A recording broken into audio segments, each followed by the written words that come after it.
said, I'll just give a short overview of what's been happening in the markets recently, where we see things going or moving, and hopefully that will set the scene for the panel discussion that we'll have that follows. So just a very quick introduction. So Colliers, I'm sure you're very much aware of. What you may not be aware of, in Central Europe we have a team of over 35, including my colleague Dorota sitting here, and who will be on the panel later, doing corporate finance and living services. So we're across the main, all the main markets, and we're sort of tracking those and helping clients in all of those markets. So today is a very complicated, we're in a very complicated world. There are so many things going on at the moment, which is causing decision making or making decision making very difficult. And in fact, a client of mine said to me the other day, in a normal world, I would have 30 things that I need to sort of deal with, and 25 of those will be kind of a sort of fairly routine and sort of tick box, and 5 of those, would need a lot more sort of in-depth study and work around those. And today it's completely the opposite. So he's literally got 5 things that he can tick box, and then 25 things that cause a lot of problems. And some of those are here on that board, or on the screen today. COVID-19, it's not over yet. Certainly, we're in a better shape, better place than we were over the last couple of years. And that's led on to numerous things like supply chain disruption. Again, a lot of problems in the financial markets through quantitative easing. There's been endless amounts of capital being raised to go into real estate. Later on, we've got the war in Ukraine, which is obviously causing a number of problems from, again, in the supply chain, but also in food, energies. We all know that, we all can see that coming, and a lot of those factors are still yet to play out. And this is, of course, having a huge impact on inflation, which has led to rapidly rising interest rates, and we'll cover that off in a minute, and how that's going to impact on the pricing of real estate. Then we've obviously got climate change. COP27 is on right now, and to some extent this has been put a little bit on the back burner because we've got multiple other things to worry about in our decision making, but we still need to factor that in. We still need to price a lot of that in, which may not have been done yet. We've also got quite strong employment figures at the moment. So almost up until this point, almost anybody that wanted a job could almost get one. But that's also leading to quite large wage inflation, and again adding to that, adding to the issues that we have for our occupiers. So very quick macroeconomic snapshot. So for the CEE markets, which the ones that we sort of focus on are Poland, Czech Republic, Hungary, Slovakia, Romania, and Bulgaria. I think obviously the main elephant in the room is obviously that inflation, which in most countries is at or around or above the 15% mark. The further you further east, northeast you go into the Baltics, they are even higher. But then you also see, if you also look at the central bank rates, so you sort of get a bit freaked out when the ECB puts their rates up, by 25 bips or 50 bips.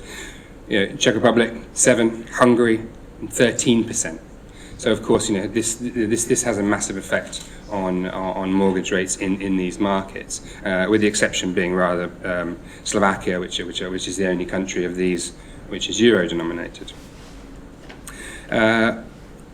The economy. So generally speaking, these are relatively small economies and fairly nimble, and have performed generally quite well.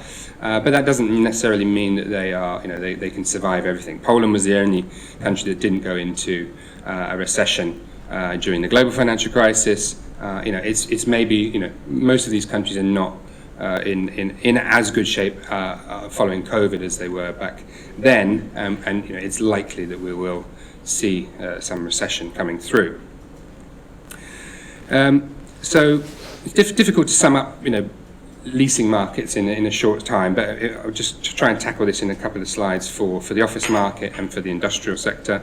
If we look at occupier trends or occupier sort of balance between landlords and tenants. So the office market, thanks to COVID, obviously it's been quite a seismic shift in the way that we all work. We all know that. We've all talked about it for at length and what it's going to look like in future. But the simple fact is that many companies are sort of questioning what they're going to do with their space, and this has led to higher vacancies in many markets and across our region in Central Europe. Some of those vacancy rates will range somewhere between sort of high single digits, moving out towards sort of mid-teens. So supply is definitely slowed, and as I said, we will see the office markets coming more from a tenants market more into a balanced market over the next 24 months, we believe, which is the opposite for industrial and logistics.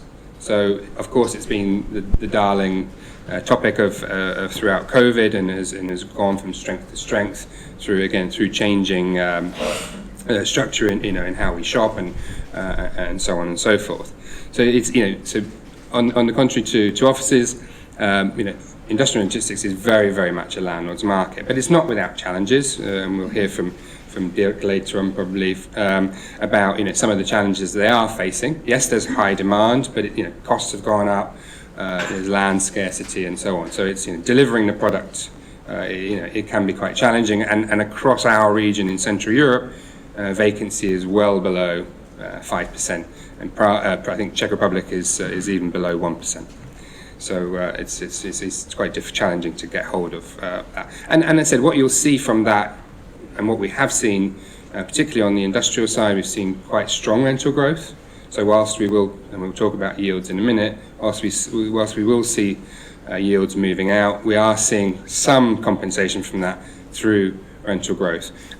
We will also see that in certain select office markets as well, particularly as the cost of delivering space is again much higher today.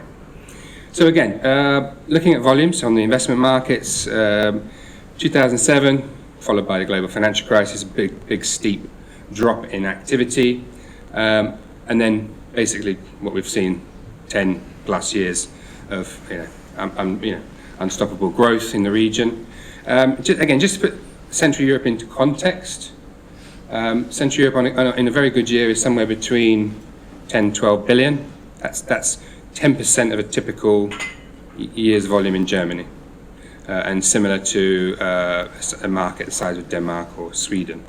So we're not talking about a huge market, but again, it's still a significant amount of money. So we had this long stretch of growth. Everyone pouring more and more money into real estate for very good reasons, which we'll come on to. Then we have COVID. Obviously, there was a drop off, which in actual fact is not that bad, considering that much fewer retail and hospitality assets were selling, which are usually typically sort of quite large ticket. So a 20% drop off, considering that there was less of that happening, is not terrible. For this year to date, we're about 7.5 billion for the year. Definitely quarter one was very, very, very robust. You could argue some of that was tailing over from pent-up demand from COVID, but we are seeing a slowdown through Q2 through Q3, and that's a similar trend that we're seeing in other parts of Europe as well. So what are people buying? The most active sectors typically have been offices, followed by retail, and retail, particularly in the last two and a half years, has been supported by retail parks, supermarket chains selling out, and industrial, of course. Now, industrial would be considerably higher if it was not for the fact that the majority of developer investors in the region are long-term holders. and I would say that's, you could argue that's probably somewhere between almost 60%, 60-70% of the entire Central Europe is in the hands of long-term holders. Residential, so whether that be, we group that in and call it student housing and other types of housing in that sense, but the PRS market. So this is, again, a hot topic. We'll talk about it a bit later.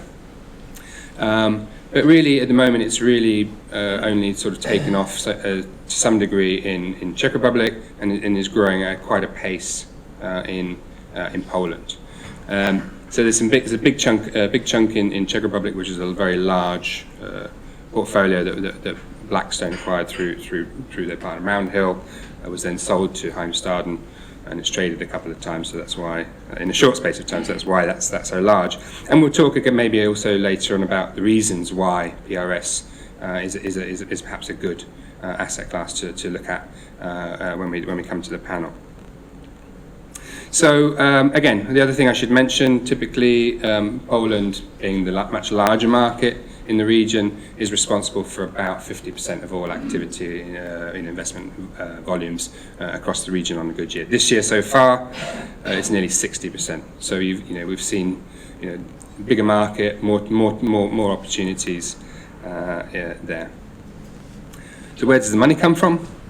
Now, typically, so it's very different, and I think we will share this slides if you're interested later on. It differs per market. So you've got a market like Poland, which is heavily dependent on international capital. Only 2% of let's say funds there, because they don't have the, let's say, legislational structure for domestic money to buy, as opposed to Czech Republic and Hungary, where that's more prevalent. And there are multiple sort of qualified funds in those markets that are able to invest in their own markets, which is on the left-hand side, and then collectively on the right-hand side you've got all CEE capital, which is mainly Czech, Hungarian, and a little bit of Slovakian, investing in other markets in the region. So just to put a sort of couple of numbers on that, so Hungarian money investing in Hungary this year is 80%. Czech money investing in Czech Republic is around 50%. And then I think Central European capital investing into Poland this year has been around is just a little over 10%. So domestic buyers are becoming equally important, particularly in times like this when when a number of investors are having a sort of a hold period whilst they're waiting to see how pricing shifts or moves. So, talking about pricing, and I think this could be my last slide. We've hit a phase where interest rates have gone up for the reasons that that we talked about earlier, and the ECB key interest rate now is 2%. When you add on a swap, obviously you're not doing that on the whole volume, but still you're still somewhere close to 5%. So all-in costs could be somewhere around 6%. So when you follow that orange bar across, you can see that quite a number of these markets are still below. So there is still some scope for pricing discovery there, because if prime yields even in Germany, sort of blend of the main markets there are sub 4, it doesn't really stack up. So we've seen in Western European markets, which tend to move a little bit quicker, we've seen some of those move by anywhere from 50 to 100 basis points. In Czech, Poland, we've had a lack of evidence to sort of be more concrete, but we've also moved those by around 50 basis points. But we believe and we can expect perhaps more to come. Again, just very, very broadly, general consensus from people I've spoken to, from our competitors and clients we've spoken to, that that shift could be in terms of capital values, could be anywhere from 15 to 30%, depending on the sector, on your building, of course, lots of variables. But this is something we can also discuss, from sectors to location and types of products that are available. So yes, there is that, and then of course the other factor is real estate yield versus bonds, which are again is also a very much of a narrowed margin between those and other investment strategies. So a very interesting time ahead for the next 6 to 18 months, we believe, and we'll look forward to discussing more on that in a few moments. Great, thanks very much, Kevin. Super, thank you.